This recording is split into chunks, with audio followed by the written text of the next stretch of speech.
I've entitled this message, The Drama of Two Sleepless Men. Now, last time I preached, we considered briefly the account of the way that the king could not sleep, and we looked briefly at the consequences.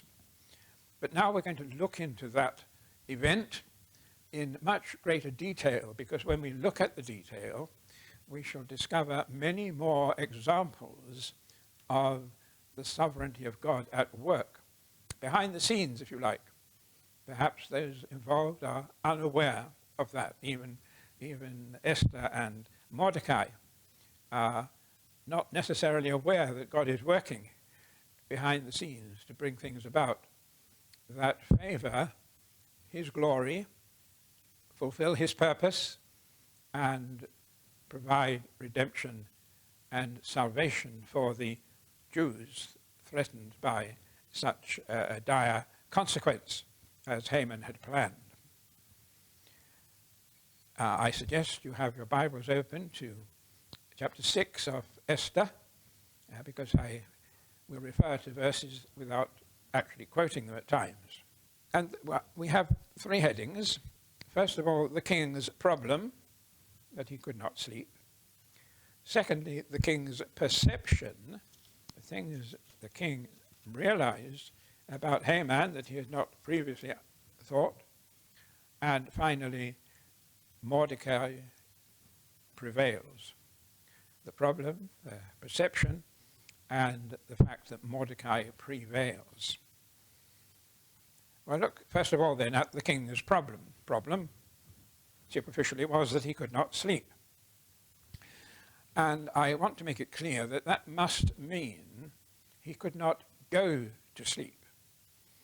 The only alternative would be that he went to sleep in the normal way and woke up and at that point couldn't go back to sleep, and then called for the Chronicles to be read to him.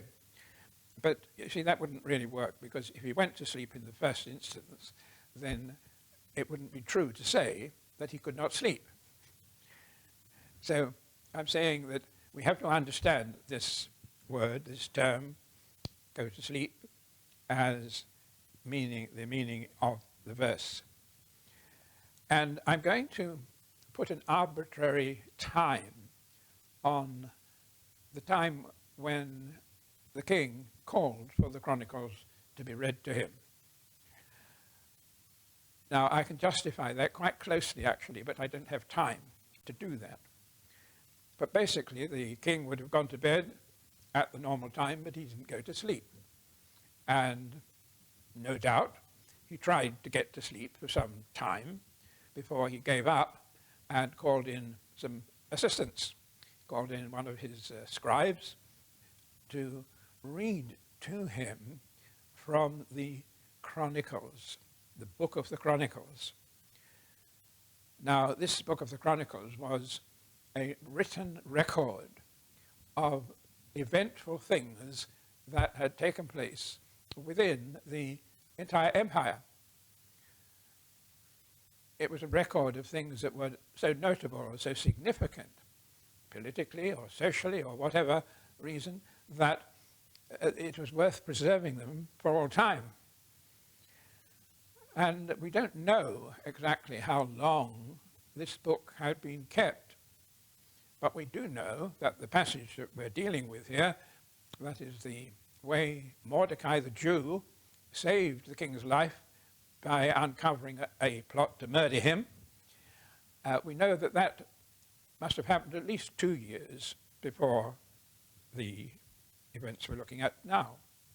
It could have been 4 years, but other parts of the text of the book of Esther do put some restrictions on that range. So here we have something that's 2 years old, at least, and we have it read from the book.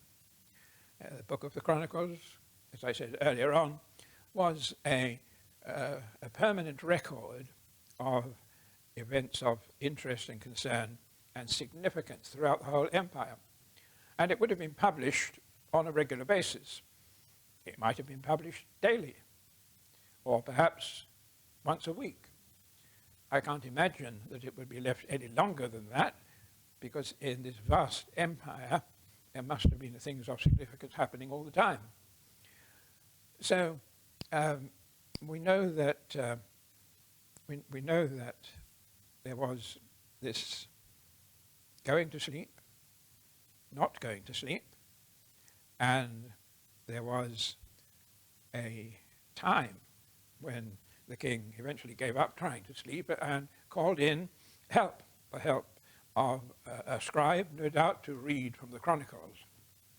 Now, why he did that, I don't know. Perhaps he thought that the Chronicles were going to be so boring that they'd send him to sleep. He could have called for his musicians, perhaps, to play soft music until he fell asleep. But he called for the Chronicles to be read. And he did not obviously choose which passage to read, because his surprise and embarrassment is evidently recorded when he discovered that he had omitted to reward Mordecai for this act of faithfulness and kindness that saved his life. And he was obviously very upset at that, so clearly he did not ask them to read that passage. Probably forgot the passage was there, 2 years old. Furthermore, the scribe who was reading would have had no reason for picking out that passage, but in particular, no reason whatever. So I think we have to conclude that it was a random choice. It was random. You know, sometimes you open a book at any page and see what's on it. Some people who do that with the Bible. I don't recommend it. There's a story told, that whether it's true or not, but there was a man who thought he would get guidance from God by opening his Bible randomly at any page and closing his eyes, putting his finger on the page, and then finding what verse was under his finger. And he did this one day, and his finger came up with the verse, "He went and hanged himself," referring to Judas. Oh, well, yeah, that's not a very nice bit of guidance, so I'll try again. So he tried again, different page, different finger position, that is, and it said, "Go thou and do likewise." He gave up his practice. Anyway, it's not a way to find God's guidance. You've got to know your Bibles. You've got to read your Bibles intelligently and carefully. But in any case, this was a random choice of the scribe from a book that must have numbered at least several hundred pages. It's been going on for at least 2 years, maybe more, a lot more perhaps, and being published daily or weekly. Even if it had been published monthly, which is a bit unlikely, I think, there would have still been hundreds of pages to choose from. So here is a random choice of readings that was organized by God. No question about that. Now, the interesting thing is that when the king was told that Mordecai had not been rewarded or honored, he acted immediately in the middle of the night. Now, it's midnight, we're suggesting, midnight, or sometime after midnight. He said, this can't wait until morning. There's so many things he could have done. He could have asked his servants to look after it, take care of it. You go away and give something to Mordecai to reward him. King could have decided on the spot what to give. He could have said, well, give him £1,000, or the equivalent of that, as a financial reward, or we'll write him a certificate that he can frame and hang on his wall to say he did this thing. There are so many things the king could have done. But the king not only demanded immediate action, or he also he also was half afraid to make a decision. Now, we've found that King Ahasuerus, throughout the pages, the chapters that we've studied, was always reluctant to make decisions for himself. He was always turning to advisors and helpers to make the decision for him, basically. It was a weakness, clearly. And that's what happened here, I think. When he said, we must do something straight away, he then said something that otherwise would not make a lot of sense. He called for help in making this decision. Because he says, who is in the court? We've got to do something about this. We've got to remedy this omission. And then his next words were, who is in the court? Why should he say that? Well, I think there's only one answer to that.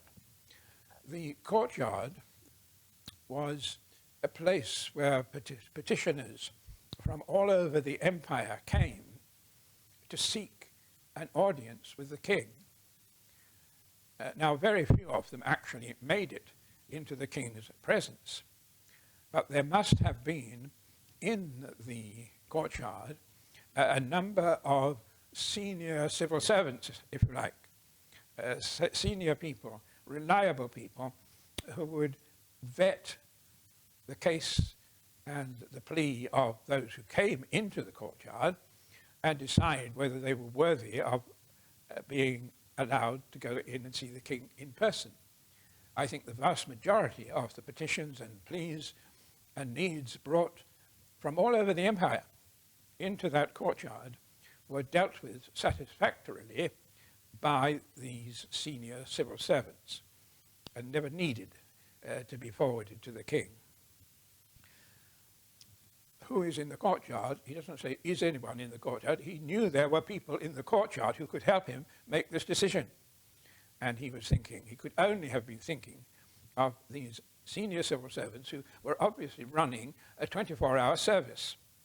In other words, they were in shifts, of course, but they were always some senior people, reliable people, people who had the power to decide whether a petitioner could go and see the king or not go and see the king.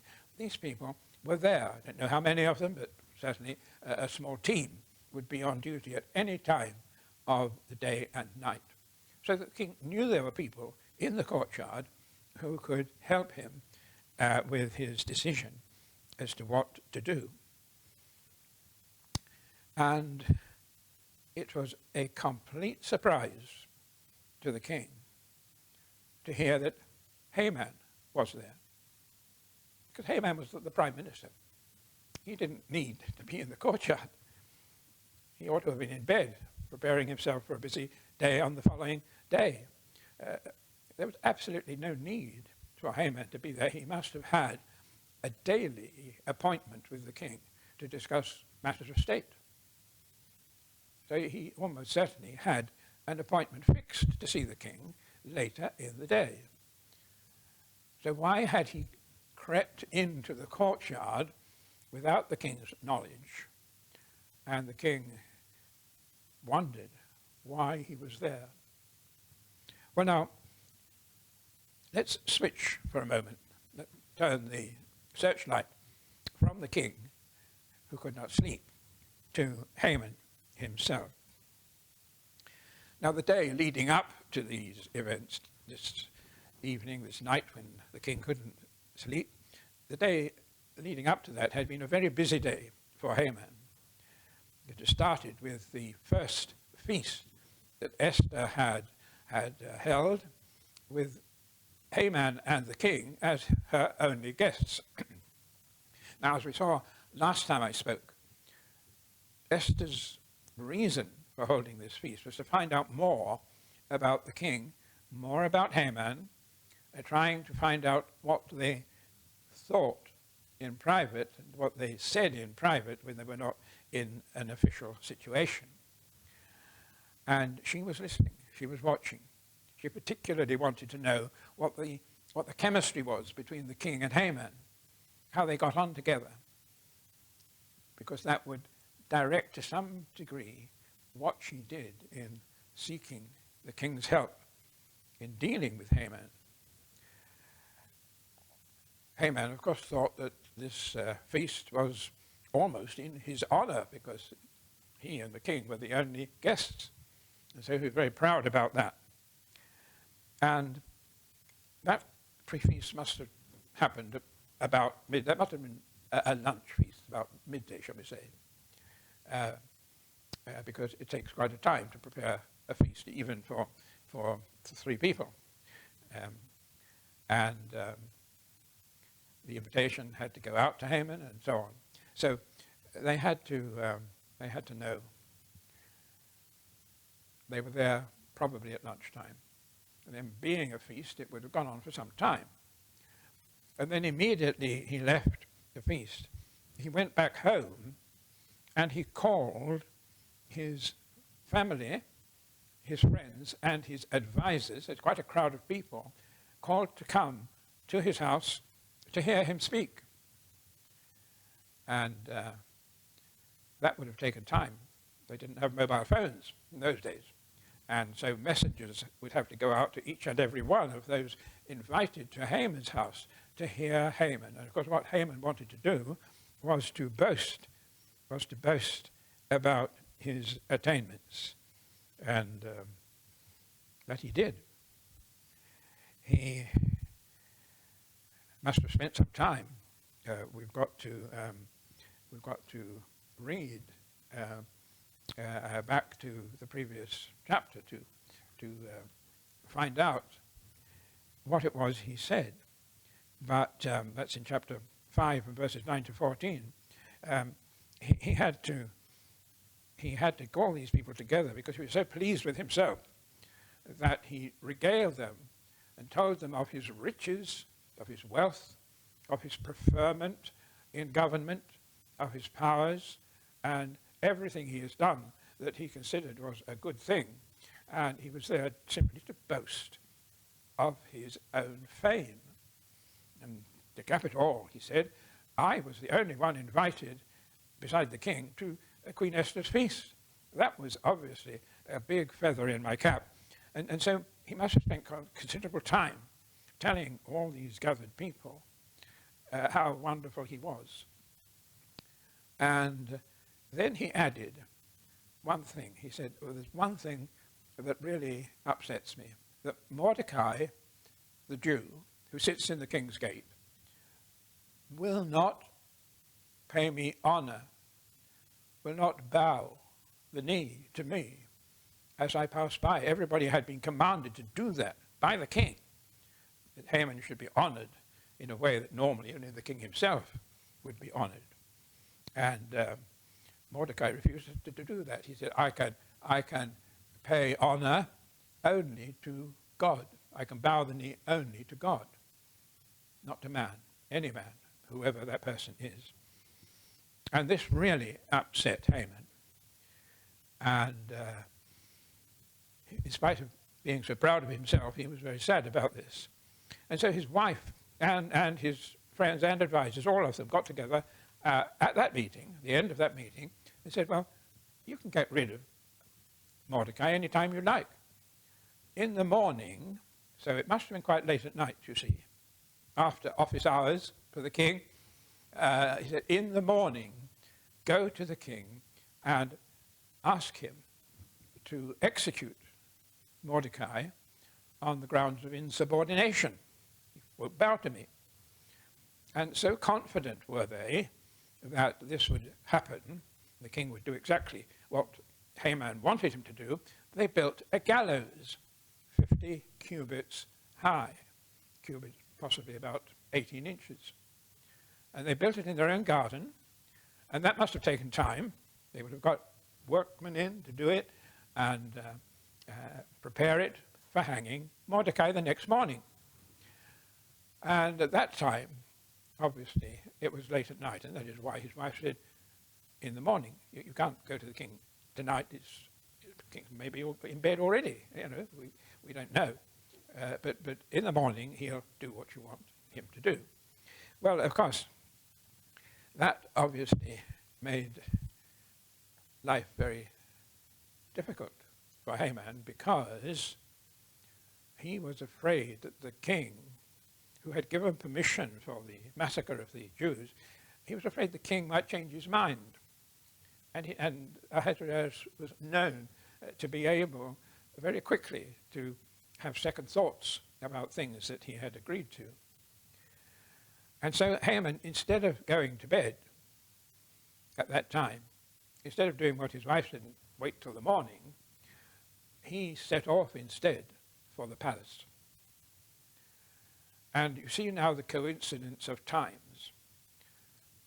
Haman, instead of going to bed and waiting till the morning, not knowing anything about what was happening at the palace in the king's bedroom, he went from his house over to the palace, and he went into the courtyard. We're told that explicitly. At precisely the time that the king asked the question, who is in the courtyard? I want somebody to come in and help me make this decision about rewarding Mordecai. And he must have been completely shaken by the fact that that Haman was there. They told him, Haman is here. He said, well, what's he doing there? Why is he there? Why didn't I know about this? Why has he crept in? Is he plotting something that he's not telling me about? And so the king said, send him in. And this comes to my second point, the king's perception. Haman could not wait, for whatever reason. He couldn't wait till the morning. And instead of going to bed, he entered the palace court, and that must have been around the same time as the sleepless king sent for help to those in the courtyard. You see the coincidence of time there. If Haman had waited till the morning, none of this would have happened. None of what follows would have happened. And he was in the courtyard, and the king began to wonder what he was doing there and worry about what he was doing there. And that would have been at our arbitrary time, around about midnight or sometime after midnight. But the point was that the king asked for help in making this decision about rewarding the Jew, Mordecai. At that very time, Haman turned up in the courtyard. Now, we have two sleepless men, not just one. If he had waited till the morning, of course, his plan to execute Mordecai could not have happened, because the king is looking for some way to reward Mordecai. But at least Haman himself would not have been humiliated in the way that he was, because he was present when the king called for help. Now, there's an interesting thing here, isn't it? Why ever did the king ask them to send Haman into him rather than one of the civil servants? He knew Mordecai was a Jew, and he knew that Haman hated the Jews and had put out this edict for their massacre. He's the last person you would have chosen to help you choose a reward for Mordecai. And the king could and should perhaps, logically speaking, have passed Haman by. I can't possibly ask him, who hates the Jews, to come and help me reward a Jew. So I'll pass him by, I'll get one of the other men in. But he didn't. He deliberately asked for Haman to be sent. He deliberately chose the most unsuitable helper, knowing that Haman hated the Jews and that Mordecai was a Jew. Well, now, why did he do this? Why did the king do this? Well, I think he did it quite deliberately. He was testing Haman's loyalty. He had already been shaken by the first feast earlier that day that Esther had held, because by implication, we don't know what was said at that feast, but he went home immediately. Remember, Haman went home immediately and started boasting to all his friends and advisors and family. So I think it's very likely that perhaps unwittingly Haman had allowed some of that boastfulness, some of that self-pride to leak out during the Esther's feast. And I think the king was beginning to worry about Haman. He had trusted him absolutely up to this point, but he was beginning to worry. And he thought, well, this is an opportunity to get Haman in and see how he reacts to this question of rewarding Mordecai.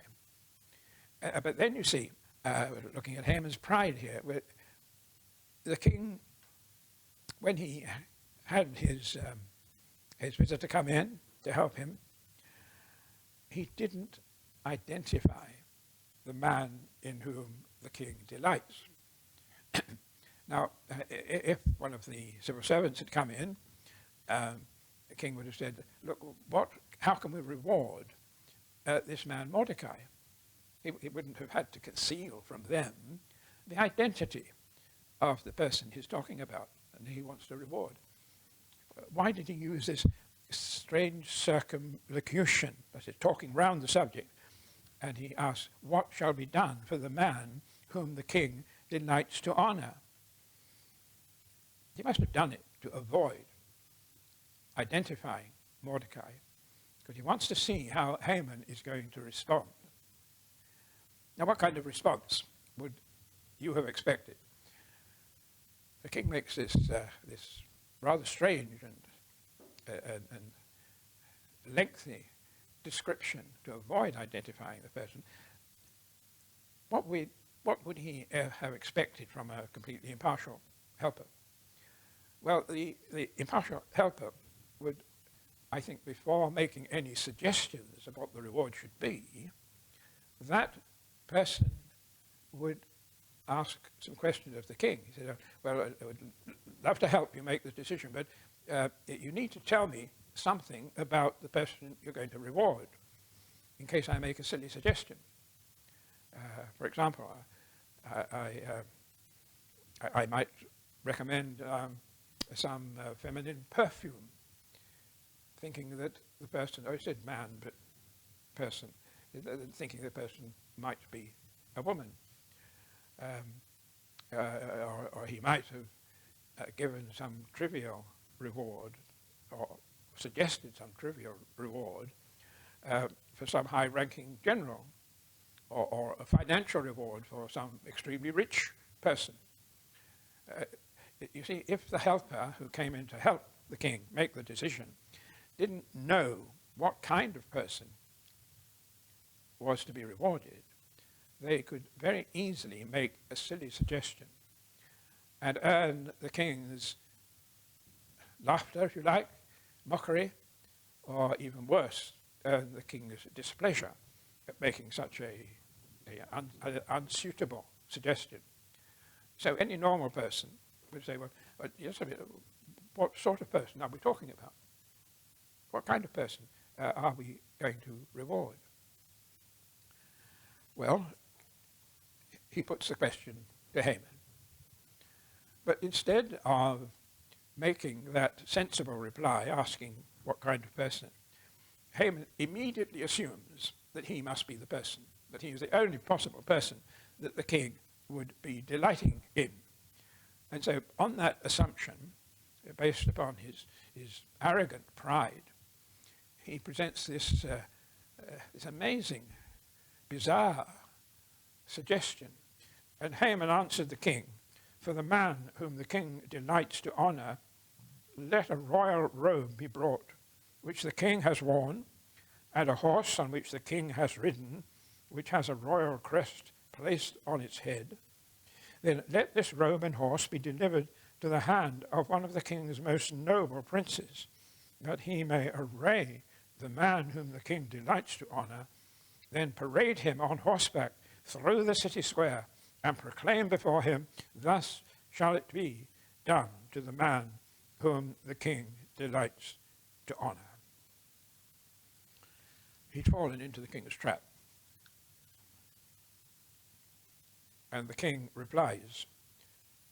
Then the king said to Haman, "Hurry, take the robe and the horse as you have suggested, and you do so for Mordecai the Jew. Leave nothing undone of all that you have spoken." So Haman had to do that. He had to, the very man he wanted to execute the following morning, that very man was going to ride the horse.